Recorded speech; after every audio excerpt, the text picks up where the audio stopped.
So the question is, how do you know when something is your calling, right?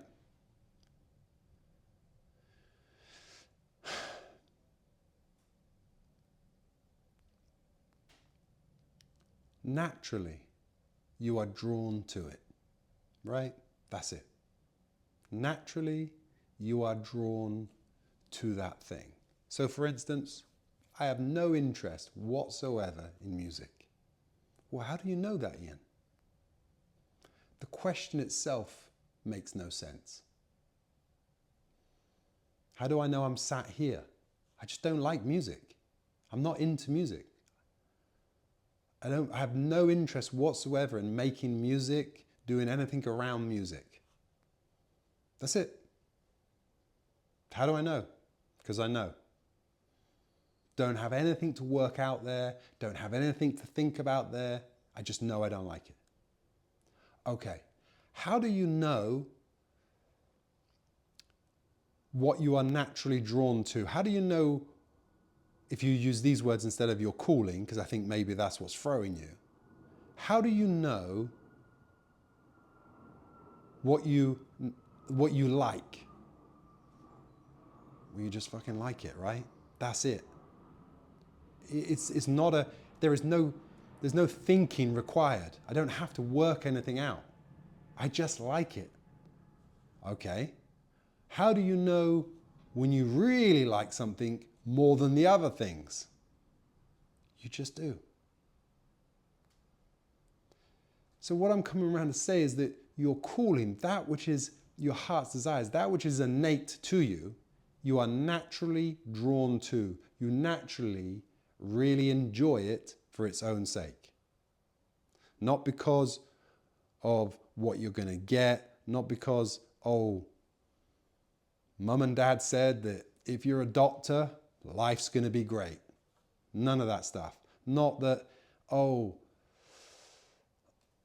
the guy on Instagram does this thing and he drives a great car, right?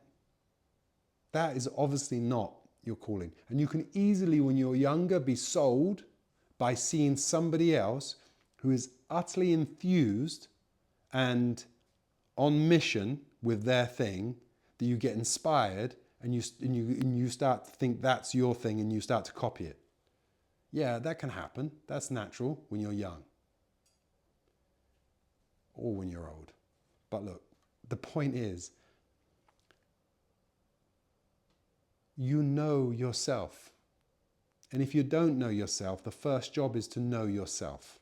Know what you're naturally drawn to. And don't start thinking on top of that. What are you naturally drawn to? That's it.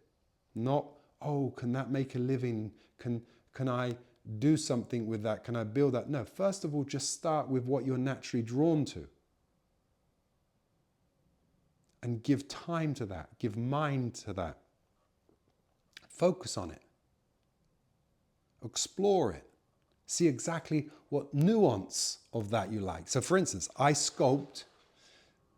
do sculpture, right? First thing. That's broad, I do sculpture. But what sculpture do you like, Ian? I like figurative sculpture. Okay, so now I'm starting to get a little bit narrower. Okay, so what type of figurative sculpture do you like? Well, I like it when it's textured and looks quite loose in style. Okay. And then I like it to be symbolic because I want the sculpture to say something symbolically. Okay. So you see what I've done? Started off broad, and as time went on, I got narrower with what I wanted to do. And that's the same for you.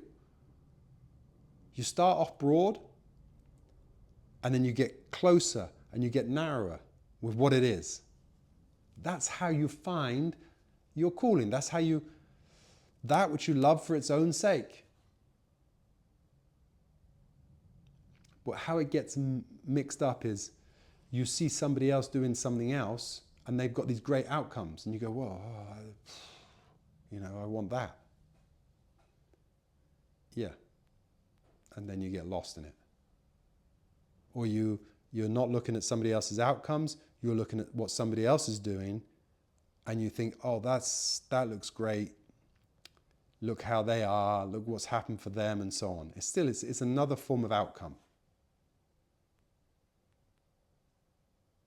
So you've got to ask yourself,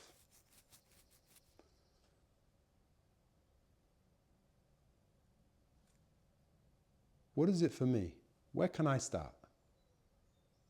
What speaks to me? And you start small there, and you build it from that. And just build from there. You build from the bit you're at, and it will grow.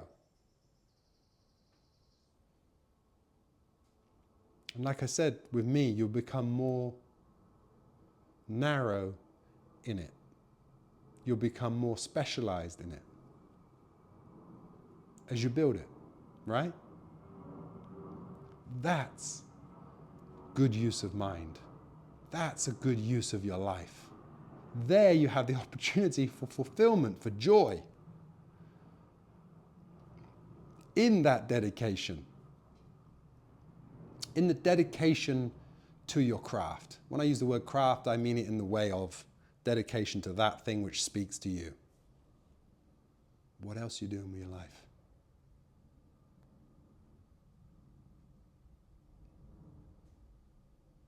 I'll tell you, if you're not doing that, if you're not in the pursuit of, if you're not building, you're not creating, you're not expanding, you'll be caught up in escaping it. Escaping your own emptiness. Because without that, without the dedication to your thing, without the growth and fulfillment of that, life's empty. It just is. And then because your life's empty, you'll have to be escaping it. And that will be alcohol, drugs, whatever the addiction is. Just, that's how it goes. Because you won't be able to live with yourself.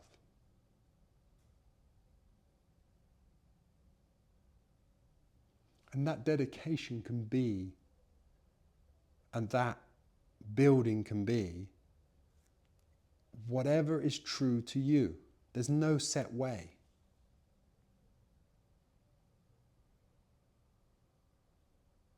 But only you will know if it's true to you, because only you will know if it's fulfilling, if it meets the need.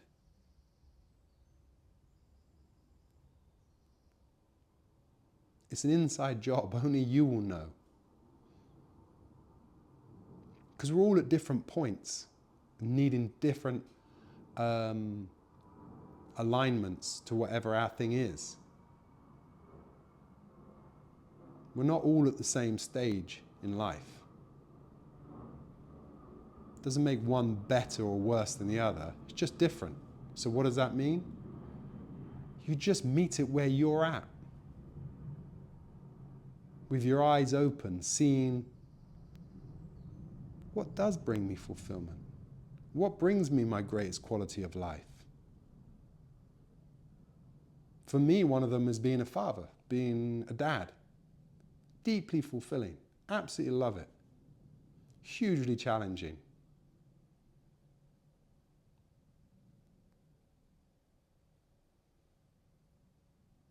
It's one of life's, for me, greatest things. Greatest fulfillments, greatest moments. It's right up there. Probably say it's like one of the best, if not the best things.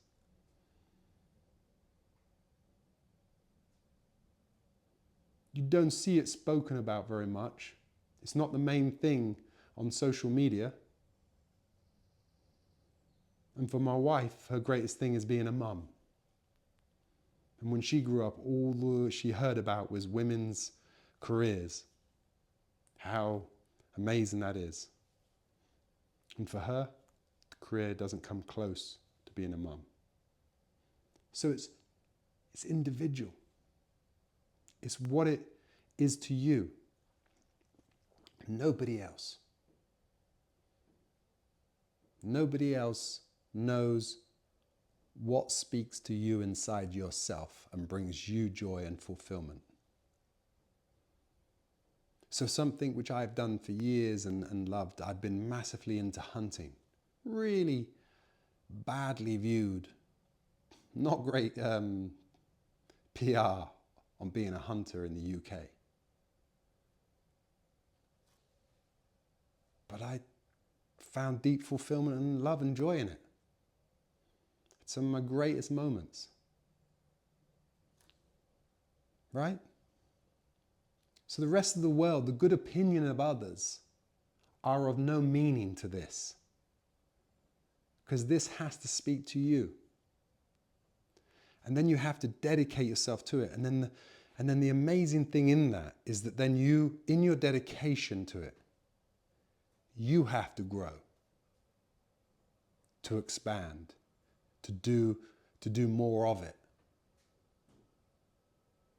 And in you having to expand comes greater fulfillment and greater joy. And you have to get past your own issues. I had to get past my concern about what others would think of me for hunting. Because I was surrounded by a lot of people who really looked down on it. So one of my things was, I had to get past that. I had to check that I was being true to myself, that I was being ethical in my hunting. I had to answer to myself in all of it. But at the same time, I had to get past my concern about what others would think.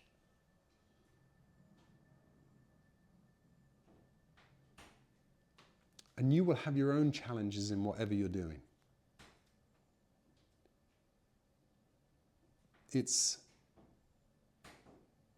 That's the area of your growth in it.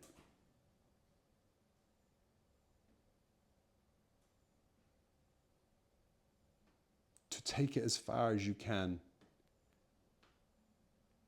you will have to get past certain issues in yourself. The challenge of what others think.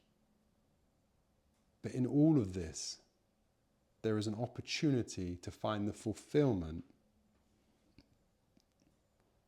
of being true to yourself.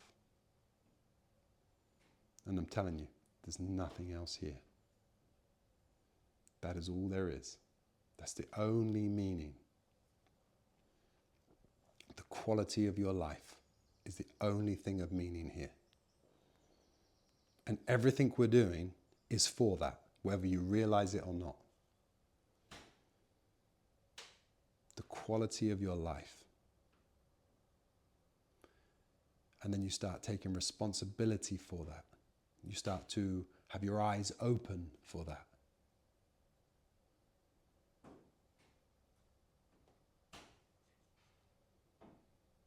Okay, hope that helps.